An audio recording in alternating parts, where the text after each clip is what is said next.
Welcome to the Barista AWS Setup tutorial. In this video, we're going to cover how to create an AWS user to use with Barista, as well as how to link that user to the Barista client. I want to preface this video by first saying that everything that is mentioned in this video can also be found in the built-in tutorial within Barista, shown here on the screen.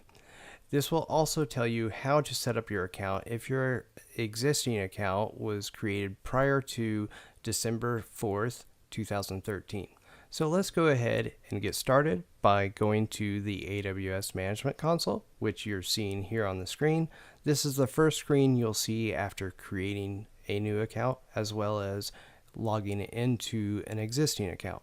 So what we want to do is go to the IAM service.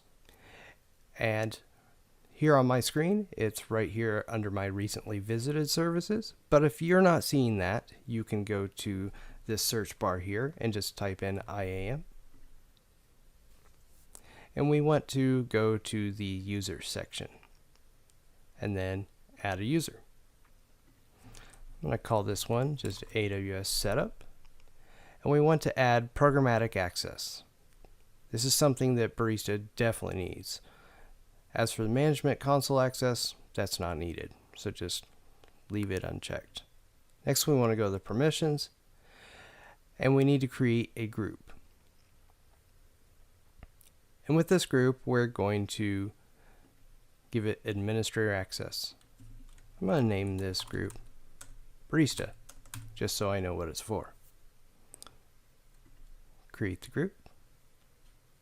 And as you can see, it is automatically selected. So let's go to tags. We don't need any tags, so let's review it. So username AWS Setup has programmatic access and is linked to the group Barista. Great. So I'm going to create the user.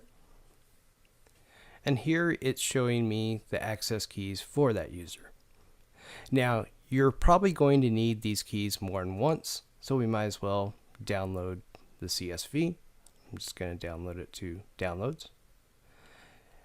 And I do want to let you know, you do not want to share these keys with anyone else, especially since this is a key that gives full access to your AWS account. Keep these keys safe and make sure not to share with anyone else.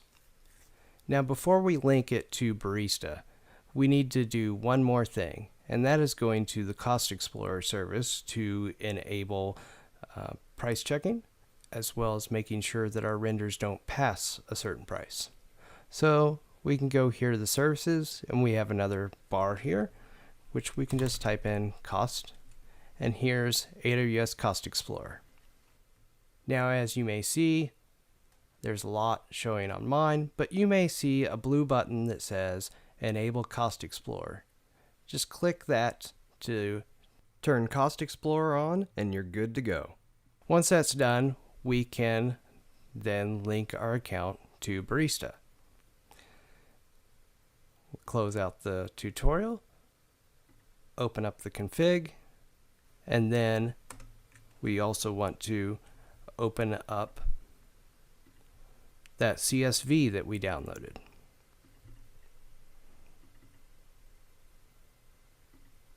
Of course, I'm showing both keys just so that you know what to do. I'm of course going to delete this user, so these keys will be invalid when this video is showing. So we're going to take the access key ID, and we're going to paste it here in the config, and then we're going to take the secret access key and paste it into the AWS secret key. And then we need to choose a region, whatever is closest to you. Ohio for me. I'm going to save and check support. And voila. As you can see, AWS support says Barista is good to go. Older accounts, if it may say something different.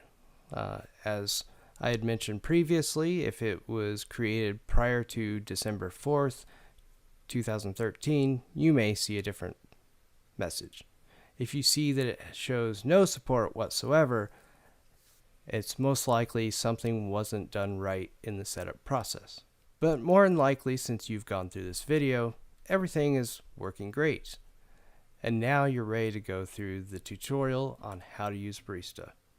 Happy rendering.